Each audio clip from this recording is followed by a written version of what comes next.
le Seigneur. Je remercie Dieu pour ce matin encore qu'il permet que nous puissions être ensemble afin de s'exhorter et de prier ensemble selon sa volonté, selon sa parole. Bien-aimés, j'aimerais qu'on partage dans le livre des Actes des Apôtres, le chapitre 4, versets 10 à 12. Nous allons partager sur le salut et dans le nom de Jésus-Christ. J'aimerais qu'on lise d'abord. Je lis au nom de Jésus. C'est par le nom de Jésus-Christ de Nazareth que vous avez crucifié, que Dieu a ressuscité des morts. C'est par lui que cet homme se présente en pleine santé devant vous. Jésus est la pierre rejetée par vous qui bâtissez et qui est devenue la principale de l'angle. Il y a le salut en aucun autre nom, car sous le ciel, aucun autre nom, nous devions être sauvés. Aucun autre nom qui a été donné par les hommes par lesquels nous devions être sauvés. Bien-aimés, ici c'est le discours de Pierre devant le pharisien. C'est le discours qu'il a fait quand on leur a appelé devant le pharisien pour répondre de ce qui s'est passé, car un homme de 40 ans d'âge qui est né infirme était miraculeusement guéri. Et tout le monde avait vu la gloire de Dieu et tout le monde voulait se demander comment cet homme était guéri. Donc c'était même pas à falsifier ou quoi que ce soit parce que tout le monde l'a vu 40 années sans pouvoir marcher et cet homme est guéri miraculeusement.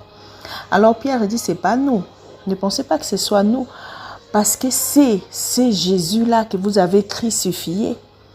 C'est Jésus-là qui lui a affermi les pieds. Il a dit une chose de très importante ici. Il leur a dit, vous qui bâtissez, mais vous avez rejeté la pierre qui vous sert de bâtir. Et c'est la principale de l'angle. Donc Jésus-Christ est la pierre qu'on doit utiliser pour bâtir nos vies, pour bâtir nos maisons, pour bâtir nos ministères, pour bâtir tout ce dont nous voulons bâtir. Bien-aimé, celui qui construit sans Jésus-Christ, c'est comme celui qui construit dans le sable. Lorsque la tempête va souffler, rien ne va rester. Et le pharisien, il prêchait, il parlait de ce que Moïse leur avait laissé. Il disait qu'on aura un jour un envoyé de Dieu qui viendra nous délivrer. Le Messie viendra nous sauver. Mais lorsque le Messie est arrivé, personne ne l'a reconnu. Bien-aimé, tu ne dois pas rater ta visitation. Tu ne dois pas passer à côté du salut, car le salut ne s'obtient en aucun autre nom. Peu importe le nom de l'idole, peu importe le nom de la personne, dans toutes les années passées, dans des siècles passés, il n'y a pas un nom d'une personne ou d'un quelconque animal ou architecture ou quoi que ce soit qui a manifesté la gloire de Dieu comme le nom de Jésus. Et c'est bien parce que sous les cieux, sous la terre, aucun nom nous a été donné pour être guéri si ce n'est le nom de Jésus. Alors toi qui cherches la guérison, toi qui veux bâtir quelque chose, tu le fais sans Jésus et tu es sûr de pouvoir arriver au bout sans qu'elle s'écroule. On peut regarder des grandes personnalités de ce monde. Ils sont tous passés à côté du nom de Jésus. Ils ont fini, ils ont tout laissé. Et nous avons l'exemple de cet homme riche qui s'est retrouvé aux enfers parce qu'il avait mal bâti. Tu veux bâtir la paix dans ta maison? Connais Jésus-Christ. Tu veux bâtir ton couple? Connais Jésus-Christ. Bien-aimé, Jésus-Christ est la pierre que personne ne peut rejeter parce qu'il est la principale de l'angle. Jésus-Christ qui entre dans ta vie, c'est toute ta famille qui est sauvée. C'est pourquoi les pharisiens, ils étaient tellement exposés qu'ils ont dit, on ne peut pas nier ces choses. Cet homme est là, nous l'avons tous vu toute sa vie. Mais regardez maintenant, il a des pieds affermis. Il marche, il court. Donc ces hommes ont raison. Mais regarde ce que les hommes font. Ils aiment cacher la vérité. Quelle est cette personne qui va retrouver la vie et qui va vouloir les gens rester dans la mort? C'est ça l'homme aujourd'hui. Beaucoup n'aiment pas parler de Jésus-Christ à leurs frères et sœurs. Comment tu peux retrouver Jésus-Christ?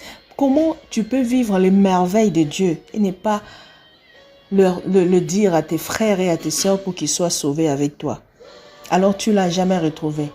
Si tu es serviteur de Dieu, tu es servant de Dieu et que ta famille continue à croupir et que ta famille continue à mourir et que ta famille continue à souffrir sans que tu lèves le doigt, c'est que tu n'as jamais connu Jésus-Christ dans ta vie. C'est pourquoi ce message doit t'interpeller. Regardez les pierres. Les pharisiens pouvaient leur regarder. Non, ces hommes-là, on le connaît. C'était des gens sans instruction. Mais la façon dont ils commencent à parler aujourd'hui, ils parlent avec assurance. Et un homme est guéri devant nous. On a reconnu qu'ils ont vécu avec Jésus. Donc, ils ne sont plus restés les mêmes. Jésus-Christ a besoin de te changer. Jésus-Christ a besoin d'apporter ce qui manque dans ta vie. Jésus-Christ est la solution à ta maladie. Jésus-Christ veut te donner la guérison. Jésus-Christ veut manifester l'œuvre de Dieu en toi. C'est le meilleur médecin qu'il y a au monde. Tu as souffert, tu as vu des gens, tu as changé de médicaments. Mais il n'y a rien eu. Parce que tu frappes à la mauvaise porte. Certainement, cet homme, peut-être, il voyait des gens pour les guérir. Sa mère pouvait l'amener jusqu'à ce qu'elle en a marre. Et l'homme a totalisé 40 ans sans rien. Mais une parole suffit pour que sa vie change. Et toi qui as trop dépensé, pourquoi continuer à dépenser au lieu de chercher celui qui a la parole de vie, au lieu de chercher d'être rempli par le Saint-Esprit, afin que ta vie change? C'est pourquoi en ces moments, si tu crois, tu es sauvé. Parce que c'est pourquoi en ces moments, maintenant, si tu ouvres ton cœur, tu ne seras plus la même. Ta vie va changer. C'est pourquoi nous allons prier. On va prier. Les monts, tu existais au-dessus de royaumes, au-dessus de trônes, au-dessus des merveilles que ce monde a connues, par-dessus tous les trésors de la terre. Ô Seigneur, au-dessus de tous les trésors de la terre, rien ne peut mesurer ta valeur, Seigneur, car tu es le Seigneur, toi qui as fait le ciel et la terre, la mer et tout ce qui s'y trouve, toi qui as dit par le Saint-Esprit dans la bouche de ton serviteur David, pourquoi les nations sont-ils en tumulte? Pourquoi des mauvaises pensées parmi les hommes? Seigneur, toi qui s'es inquiété du sort de l'humanité, l'homme a tendance toujours à murmurer au lieu de venir au Père. Mais tu n'as pas regardé cela. Tu es mort à la croix, Seigneur, pour que nous soyons sauvés. Tu n'as pas regardé, Seigneur, nos murmures, mais tu as donné ta vie pour que nous puissions vivre. Tu as été la meilleure rançon qu'il fallait pour que l'humanité soit sauvée. C'est pourquoi au-dessus de tout le roi, c'est pourquoi au-dessus de toutes les nations, au-dessus de toute la création, Seigneur, tu es Dieu. Et il n'y a pas un nom qui est élevé au-dessus de ton nom. En ton nom, tout genou fléchit. En ton nom, la maladie disparaît. En ton nom, les problèmes sont réglés. Tu es la clé, Seigneur, de l'humanité. Tu es la clé qui ouvre toutes les portes fermées dans nos vies. Seigneur, qui a reçu Jésus-Christ est resté le même. Qui a connu le Christ et la vie est resté le même. Tu es celui qui entre quelque part et tu remets la paix. Tu remets toutes choses en ordre. Seigneur, personne ne peut dire qu'il t'a connu et resté le même. Sinon, il n'aurait pas connu le Saint. Oh Seigneur, sois loué. Sois béni de ce que, Seigneur, tu es le Tout-Puissant. Tu es mort pour que nous puissions vivre. Seigneur, tu as été abandonné à la croix. Tu as été livré en spectacle. Tu as souffert, mais c'était pour nous. Oh Seigneur, quel amour, Seigneur, oh Dieu, quel amour tu as manifesté à l'humanité. Il n'y avait, Seigneur, personne pour, Seigneur, oh Dieu, prendre la place de mon frère ou ma place. Il n'y avait que toi, toi qui nous as créés, toi, notre amour. Oh Seigneur, tu as tout donné, tu n'as rien resté, Seigneur, oh Dieu. Tu as souffert pour que mon frère ne souffre pas. C'est pourquoi en ces moments, je m'aurais prié pour tous ceux qui souffrent. La Bible nous montre qu'au nom de Jésus-Christ, tout genou fléchit et qu'il n'y a pas un nom qui nous a été donné face à ton problème. Au nom de Jésus, trouve des solutions. Face à ta maladie, au nom de Jésus, sois guéri. Face à ton infirmité, au nom de Jésus, sois sauvé. Face à ta stérilité, au nom de Jésus, sois rempli dans tes seins des bénédictions des enfants pour honorer ta maison, pour honorer ta vie, car c'est cela ta part. Au nom de Jésus-Christ. Ô Seigneur, c'est pourquoi en ces moments, je m'aurais prié aussi pour que tu puisses remplir ton peuple, Seigneur, ô Dieu, du Saint-Esprit, pour que tu puisses remplir tes enfants, Seigneur, ô Dieu, de ta présence, pour que chacun de nous ait le courage de parler de toi, Seigneur. Regarde le Pierre, ils ont retrouvé le Christ, ils n'ont pas fermé leur bouche, ils ont dit au monde ce qu'ils ont vécu et beaucoup ont été sauvés. Moi aussi et mon frère, nous voulons faire pareil. Remplis-nous, Seigneur, du Saint-Esprit. Remplis-nous du Saint-Esprit pour que nos vies changent. Pour que, Seigneur, oh Dieu, tout ce que l'homme ne connaissait pas à ton sujet, que ton Saint-Esprit puisse instruire tes enfants. Car la Bible dit, lorsque le Saint-Esprit viendra sur vous, il vous enseignera de toutes choses. Nous voulons être enseignés. Nous voulons être affermis. Seigneur, il n'y a pas mieux enseignant que le Saint-Esprit. C'est pourquoi, mon frère et ma sœur, tu as besoin du Saint-Esprit. Tu as besoin de Jésus dans ta vie. Tu as besoin de confesser Jésus-Christ comme ton Seigneur et ton Sauveur pour que tu sois guéri. Je bénis cette journée. Je bénis ces moments.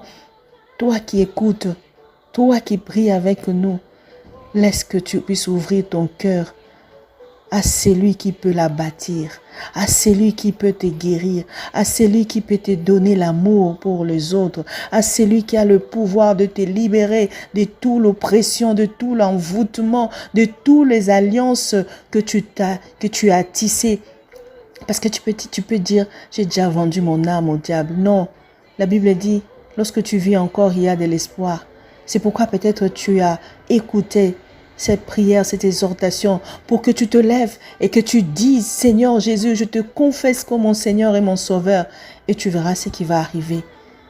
Aucun nom n'est au-dessus du nom de Jésus. Au nom de Jésus, le diable et ses acolytes tous tremblent, car ils le connaissent. C'est toi qui ne l'avais pas connu. Apprenons à confesser le nom de Jésus face à nos problèmes. Apprenons à crier à lui face à nos problèmes. Apprenons à agenouiller nos problèmes au nom de Jésus-Christ. C'est pourquoi au nom de Jésus-Christ, je bénis cette journée pour toi.